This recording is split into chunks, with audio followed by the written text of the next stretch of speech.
The Indian Navy and Defence Research and Development Organization conducted successful flight test of indigenously developed vertically launched short-range surface-to-air missile from Integrated Test Range. During the test, the target was destroyed by the missile executing high turn rate required for engaging targets. North Korea has publicly revealed its first airborne early warning and control aircraft. During the visit, Kim Jong-un boarded and inspected a modified Ilyushin Il-76 aircraft outfitted with a radar dome, enhancing North Korea's ability to monitor its airspace.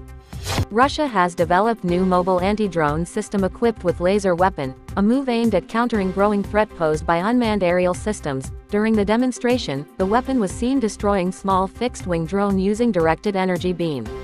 North Korea has demonstrated its ambitious strategic surveillance and reconnaissance capabilities with public unveiling of the Satebile-4, a high-altitude long-endurance drone bearing striking resemblance with American RQ-4 Global Hawk drone.